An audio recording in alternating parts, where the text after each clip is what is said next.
mayor. Se dice, los estudios demuestran de que hay 3 etapas fundamentales para que una persona desarrolle su personalidad. La primera es de 0 a 9 años, que es cuando la persona dice, hay algo raro aquí. De hecho, cuando mi padre murió, yo recuerdo que estábamos todos jugando, todos los niños estábamos jugando en el patio esperando el cuerpo. Y cuando venía el cuerpo de mi padre, los niños, cada uno de ellos, compañeros de escuela y vecinos y familiares, se acercaron a los padres de ellos. Llegó el cuerpo y yo me quedé solo en el patio. Y ahí fue la primera vez que yo me pregunté, ¿hay algo raro aquí? ¿Qué pasó? Digo yo, Nayo, que fue la primera vez que yo tuve un contacto con la pérdida de un ser querido. Porque tú no habías asimilado tu papá de muerto. Sí, o tal vez que hasta los 6 años yo no recuerdo antes haber registrado en mi mente una pérdida de un ser querido. De una persona que en verdad, pues, uno ve que se murió allá a alguien, pero como se murió una vaca, se murió un caballo, pero nunca tal vez así como decir esta persona, en este caso mi padre, nunca lo voy a volver a ver. Y en ese momento, pues yo tuve esa primera cuestionamiento de que hay algo raro aquí. Y fue cuando me di cuenta, pues, de que ya mi padre me volvió a estar conmigo. Algo fuerte, Nayo, pero le tengo que decir que mi madre no fue muy valiente. Pues imagínate la cara con la que me dejó, era muy divina. Exactamente. 4 tiene la mentalidad. Yo soy padre de mi vida. Hace muchos años. Mi padre murió en los 80, porque recuerda que pues por lo menos en estos años mi mamá dijo, yo no me caso con nadie. No, era de otras costumbres. O sea, de otras creencias, otras costumbres, porque recuerdo que inclusive hasta exnovios de mi mamá que también habían quedado viudos, la buscaron. Y me recuerdo de una historia interesante, y esta me gusta porque llegó un señor con un carro Jeep, estos carritos así. Pues nosotros no teníamos carro, y ya mi mamá, pues, llegó, salimos todos, y el señor le dijo, Emilia, hace los niños adentro. Y le dijo mi mamá, no. Dice, cuando nosotros nos conocimos, pues yo era soltera, usted era soltera. Ahora ya no soy soltera, soy viuda y tengo 4 hijos. Lo que vaya a decir, dígalo frente. Y qué bárbaro. Y recuerdo que él dijo, circunstancias de la vida, nosotros no tuvimos, con los novios no lo pudimos hacer funcionar, pero no tuvimos ninguna mala experiencia, porque pues no era el momento para nosotros. Nos casamos los dos quedamos viudos. ¿Por qué no lo intentamos de sacar la familia? Enfrente de ustedes, Claro, y yo me quedaba viendo el carro y yo dentro de mí decía, mami, dígale que sí, dígale que tiene carro. tiene carro. Pero recuerdo que mi mamá le dijo no. Ella dijo, si eso es lo que Dios quiere para mí, pues yo voy a enfrentar la vida sin 4 hijos. Y no se volvió a casar, hoy en día tiene 35 años, es una mujer maravillosa. Llena de vida. ¿Qué te digo? Los años no pasan en vano. No, definitivamente, pero me refiero a llena de vida porque cuando realmente llegas a esa edad completamente, vamos a llamarle realizada, de haber visto a tus hijos crecer y estar bien, Claro. eso es lleno de vida. Claro, y yo digo, si Dios me diera la oportunidad de ver a mis 4 hijos también, verlos alcanzar lo que hemos alcanzado los 4 hermanos, pues me sentiría muy satisfecho del trabajo que hice. Mi madre es una gran mujer, una gran mujer. Qué bonito que hables así. Entonces, es mi madre. Sí. Siempre pregunto yo algo, Luis, precisamente para ver realmente qué tan conectado estás con lo que realmente vives en la vida. Y así es como yo lo interpreto. Tú acabas de decir algo bien importante. De los 0 a los 9 años es la primera etapa en donde se empieza a aflorar la personalidad. Así es. Y creo yo que ese rango es precisamente cuando más conectados estamos con nuestra esencia, Así es. con lo que venimos a hacer a la vida. Y eso se representa mucho en los juegos, o cuando estás en tu soledad, cuando alucinas o piensas o imaginas cosas, amigos imaginarios, etc. ¿Cómo te imaginabas tú o a qué jugabas cuando eras niño? Qué buena pregunta, Ayo. Porque nadie antes me la había hecho, pero siempre yo lo había analizado. ¿Cómo era yo en mi infancia? Hay una etapa interesante que mi pueblo es un pueblo hermoso, pero había algo de que yo siempre me cuestionaba. Y yo siempre me decía, tiene que haber algo más allá de estos cerros que estoy viendo aquí. Y yo veía, por ejemplo, la gente que estudiaba en las universidades, sacaban una profesión, trabajaban en un banco, en una cooperativa, en alguna institución importante, pero siempre me decía, debe de haber algo más que eso. Yo no considero que la vida simplemente sea nacer, crecer, reproducir y morir. Tiene que haber algo más. Desde niño me cuestionaba. No lo comenté por mucho tiempo, por el hecho de que pues, un niño, una persona que hable, dependiendo de la temática que hable en un pueblo muy conservador, pues van a decir, este niño tiene problemas psiquiátricos o saber qué. Pero siempre me cuestioné. Decía yo, sí, debe haber algo más.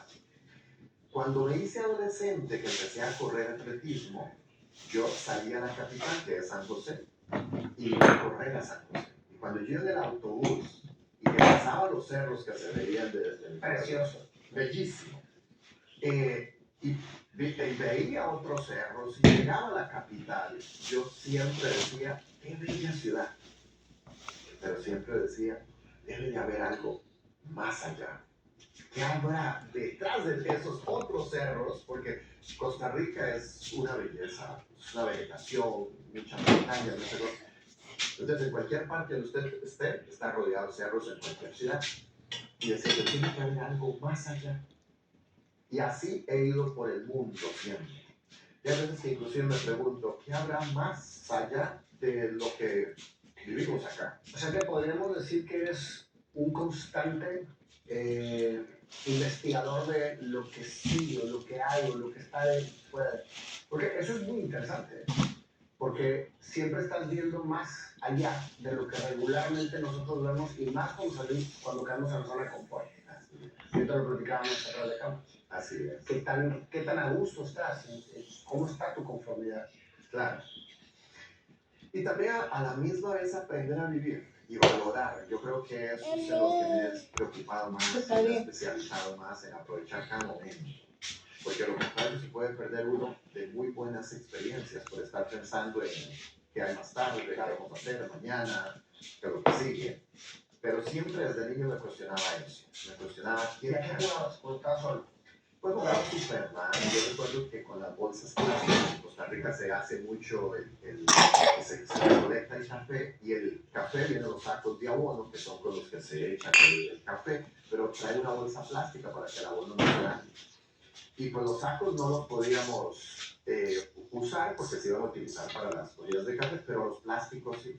Y con eso hacía mis capas. Y me lanzaba desde el techo los galerones y pues, ¿qué te digo? Si nunca te pusiste un pedazo, No, pues sí, pero cuando uno es niño no siente. no pasa nada, ¿verdad? Claro. A esa edad te caes y olvídate, ¿no? Yo me pongo a pensar, Nayo, que si mis hijos hicieran todas las travesuras que yo hacía, de subir a los árboles de naranja, de níspero, de jocote, de tantas frutas que hay, ¿verdad? Y que pegaban un brinco en un cerro y una cosa y acá, mis hijos yo no los dejaría, no los hubiera dejado, porque soy un padre, bueno, fui, porque yo soy un grande, fui muy protector. Eres muy protector. Siento que sí, siento que soy, no quiero que la vida lo lastime. Y curiosamente recuerdo una oportunidad que mi hijo y mi hija, la segunda, la mayor de ese segundo matrimonio, y en algún momento le dije, hija, yo no quiero que usted vaya a creer que yo estoy invadiendo su espacio. Solamente quiero que usted no se lastime tanto. Y me recuerdo que ella me volvió a ver y me dijo, papá, gracias. Y yo lo entiendo y se lo agradezco. Pero que la vida lo lastime a uno es parte del proceso de formación del ser humano. No, eso está frío. Y cuando mi hija Acá me te dejo dijo la eso, tuya. dije, Siéntate ¿sabes conmigo. qué? Híjole, que, ¿cómo vienen los hijos luego a ser maestros, no? Definitivamente. Ahora, yo creo que también va a ser de lo que ven en la casa, de lo que escuchan, de lo que ven, el impacto que tiene. Te lo comento porque pues en el 2015 mi segunda esposa tuvo un accidente bastante fuerte automovilístico y yo recuerdo que mi hija, pues nosotros pues siempre andábamos con las pues con las prédicas. Nosotros escuchamos mucho a un predicador, a Joel Osteen, y los andábamos en el carro. Y de igual forma, cuando mi esposa tuvo este accidente, pues recuerdo que mi hija mayor no podía dormir. Y en una madrugada yo entré al cuarto de ella y ella estaba llorando y estaba escuchando a Joel Osteen. Pero cuando yo lo ponía antes del accidente en el carro, no querían escucharlo. Pero cuando ella estaba enfrentando un momento de la vida doloroso, ella sabía que a través de Joel Osteen ella podía tener una conexión más fuerte con un ser superior que le iba a ayudar a enfrentar la situación de una forma pues, más llevadera, pues porque era lo que había escuchado, lo que había visto. Pienso yo que lo que los hijos ven en la casa es 100% va a influir en lo que ellos van a llegar a hacer. Fíjate que lo que acabas de decir es muy, muy importante. A veces lo pasamos por alto. Nuestro papel como padres es acompañar a nuestros hijos a que logren ser mejores personas. No hacer que nuestros hijos sean mejores personas. Así es una diferencia que a lo mejor se oye igual, pero realmente es muy diferente. O sea, nosotros somos acompañantes y la mejor manera que podemos lograr el ejemplo es dando un ejemplo positivo. Así es, definitivo. Uno no puede dar lo que uno no tiene. Ahí es la importancia de que nosotros nos preparemos a cambiar nuestras creencias, nuestras percepciones de la vida, pues para ayudarle a nuestros hijos en ese acompañamiento, como lo menciona usted, que me parece muy válida.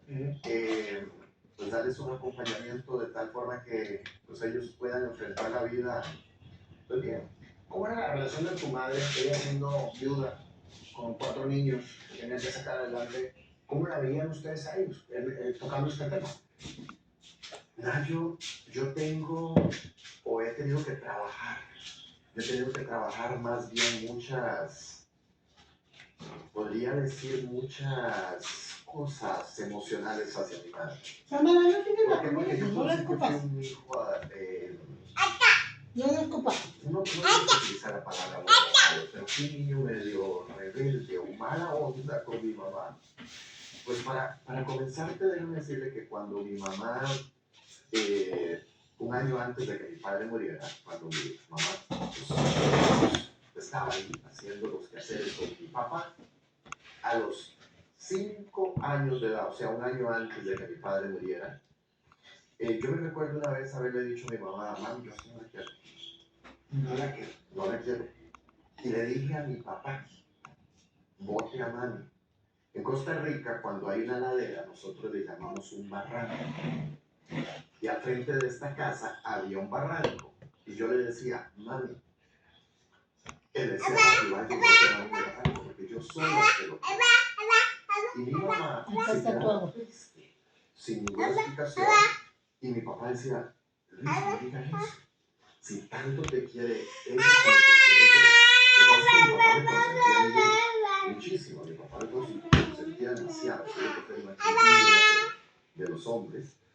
Y yo me recuerdo decirle eso a mi mamá. Y aquí viene una historia interesante. Pues porque también tiene mucha enseñanza detrás de eso.